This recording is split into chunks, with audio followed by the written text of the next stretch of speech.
Everybody, welcome back to our channel. ఈరోజు వీడియోలో మనం ఆఫీస్లో మీటింగ్స్ అనేవి జరుగుతూ ఉంటాయి కదా.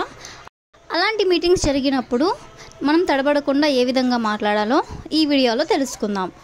మీరైతే వీడియోని చివరి వరకు చూడడానికి ట్రై చేయండి. వీడియో కనుక నచ్చినట్లయితే లైక్ చేయండి, షేర్ చేయండి. అలాగే మరిన్ని లేటెస్ట్ వీడియోస్ కోసం సబ్స్క్రైబ్ చేయండి. మరి టాపిక్లోకి వెళ్ళిపోదామా? Let's go to the topic. First sentence is, ఈరోజు సమావేశానికి మీ అందరినీ ఆహ్వానిస్తున్నాను. ఈరోజు సమావేశానికి మీ అందరినీ ఆహ్వానిస్తున్నాను. జనరల్గా ఆఫీస్లో మీటింగ్ స్టార్ట్ అయినప్పుడు ఇలా అంటూ ఉంటారు కదా. దీన్ని మనం ఇంగ్లీష్లో I welcome you all to today's meeting. I welcome you all to today's meeting అంటే ఈరోజు మీటింగ్కి మిమ్మల్ని స్వాగతం పలుకుతున్నాను అని. నెక్స్ట్ సెంటెన్స్ ఈస్, ప్రారంభించే ముందు మనల్ని మనం పరిచయం చేసుకోవాలి. ప్రారంభించే ముందు మనల్ని మనం పరిచయం చేసుకోవాలి. ఆఫీస్ మీటింగ్స్లో ఇలా అంటూ ఉంటారు కదా ఆఫీస్ స్టార్ట్ అయ్యే ముందు. దీన్ని మనం ఇంగ్లీష్లో before we divine in we should all introduce our self. Before we divine in we should all introduce our self అంటే మీటింగ్ ప్రారంభించే ముందు మనల్ని మనం పరిచయం చేసుకోవాలి అని.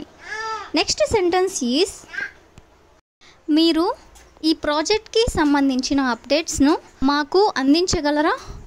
మీరు ఈ ప్రాజెక్ట్కి సంబంధించిన అప్డేట్స్ని మాకు అందించగలరా? దీన్ని మనం ఇంగ్లీష్లో can you provide us with an update on this project? Can you provide us with an update on this project అంటే మీరు ఈ ప్రాజెక్ట్కి సంబంధించిన అప్డేట్ను మాకు అందించగలరా అని. నెక్స్ట్ సెంటెన్స్ ఈస్, గడువులోగా పూర్తి చేయడానికి అందరూ సహకరిస్తారని కోరుతున్నాను. గడువులోగా పూర్తి చేయడానికి అందరూ సహకరిస్తారని కోరుతున్నాను అంటే ప్రాజెక్ట్ ఇన్ టైంలో కంప్లీట్ చేయడానికి కోరుతున్నాను అని.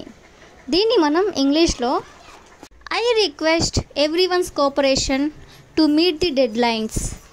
I request everyone's cooperation to meet the dead lines అంటే గడువులోగా ప్రాజెక్ట్ పూర్తి చేయమని కోరుతున్నాను అని.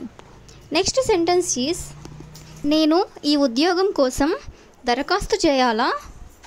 నేను ఈ ఉద్యోగం కోసం దరఖాస్తు చేయాలా? దీన్ని మనం ఇంగ్లీష్లో should I apply for this job?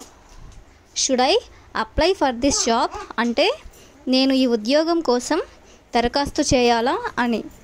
Next sentence is, ఈరోజు మీటింగ్లో ఎవరెవరు పాల్గొంటున్నారు?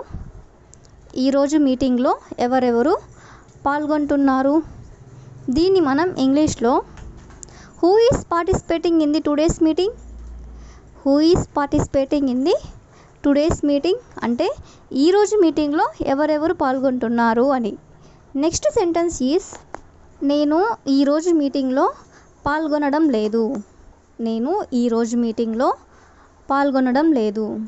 దీన్ని మనం ఇంగ్లీష్లో I am not attending the meeting today. I am not attending the meeting today అంటే ఈరోజు మీటింగ్లో నేను పాల్గొనడం లేదు అని. నెక్స్ట్ సెంటెన్స్ ఈస్, ఈరోజు మీటింగ్ ఏ సమయానికి ప్రారంభమవుతుంది? ఈరోజు మీటింగ్ ఏ సమయానికి ప్రారంభమవుతుంది? దీన్ని మనం ఇంగ్లీష్లో what time will the meeting start today? What time will the meeting start today అంటే ఈరోజు మీటింగ్ ఏ సమయానికి ప్రారంభమవుతుంది అని. నెక్స్ట్ సెంటెన్స్ ఈస్, ఈరోజు మీటింగ్లో నేను ఖచ్చితంగా మాట్లాడాలి. ఈరోజు మీటింగ్లో నేను ఖచ్చితంగా మాట్లాడాలి అంటే మీటింగ్ అప్పుడు మనం ఏదైనా చెప్పాలి అనుకున్నప్పుడు దీన్ని మనం ఇంగ్లీష్లో I must speak in today's meeting. I must speak in today's meeting అంటే ఈరోజు మీటింగ్లో నేను ఖచ్చితంగా మాట్లాడాలి అంటే ఎట్టి పరిస్థితుల్లోనూ నేను ఈరోజు మీటింగ్లో మాట్లాడాలి అని.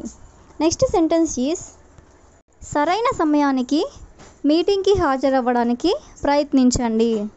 సరైన సమయానికి మీటింగ్కి హాజరవ్వడానికి ప్రయత్నించండి. అంటే లేట్ చేయకుండా కరెక్ట్ టయానికి రండి అని. దీన్ని మనం ఇంగ్లీష్లో try to attend the meeting on time. Try to attend the meeting on time అంటే మీటింగ్కి సరైన సమయానికి హాజరవ్వడానికి ప్రయత్నించండి అని. నెక్స్ట్ సెంటెన్స్ ఈజ్ ప్రాజెక్ట్ గడువుని పొడిగించాలి. ప్రాజెక్ట్ గడువుని పొడిగించాలి. దీన్ని మనం ఇంగ్లీష్లో the project deadline has been extended. The project deadline has been extended అంటే ప్రాజెక్ట్ గడువుని పొడిగించాలి అని. నెక్స్ట్ సెంటెన్స్ ఈజ్ నేను ఒక సమావేశానికి హాజరు కావాలి. నేను ఒక సమావేశానికి హాజరు కావాలి. దీన్ని మనం ఇంగ్లీష్లో I have to attend A meeting today. I have to attend A meeting today అంటే ఈరోజు నేను ఒక సమావేశానికి హాజరు కావాలి అని. నెక్స్ట్ సెంటెన్స్ ఈజ్ ఈ ఒప్పందాన్ని ఖరారు చేద్దామా. ఈ ఒప్పందాన్ని ఖరారు చేద్దామా. దీన్ని మనం ఇంగ్లీష్లో shall we finalize this deal. Shall we finalize this deal అంటే ఈ ఒప్పందాన్ని ఖరారు చేద్దామా అని అంటే ఫైనలైజ్ చేద్దామా అని. నెక్స్ట్ సెంటెన్స్ ఈజ్ టీం విజయం సాధించినందుకు అభినందిద్దాం. టీం విజయం సాధించినందుకు అభినందిద్దాం. దీన్ని మనం ఇంగ్లీష్లో let's congratulate the team on their success. Let's congratulate the team on their success అంటే టీం విజయానికి అభినందిద్దామని. నెక్స్ట్ సెంటెన్స్ ఈజ్ మీరు మెయిల్ ఇలా ఎందుకు రాశారు. మీరు మెయిల్ ఇలా ఎందుకు రాశారు. దీన్ని మనం ఇంగ్లీష్లో why did you write a mail like this. Why did you write a mail like this అంటే ఈ విధంగా మీరు మెయిల్ ఎందుకు రాశారు అని. నెక్స్ట్ సెంటెన్స్ ఈజ్ నేను మీ కృషిని అభినందిస్తున్నాను. నేను మీ కృషిని అభినందిస్తున్నాను.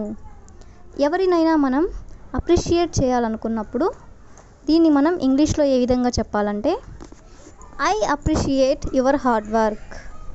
I appreciate your hard work అంటే నేను మీ కృషిని అభినందిస్తున్నాను అని. నెక్స్ట్ సెంటెన్స్ ఈజ్ వివరాలతో నాకు ఈమెయిల్ పంపండి. వివరాలతో నాకు ఈమెయిల్ పంపండి. If you know this sentence in English, you can comment in the comment section. That's all for today. Thank you for watching.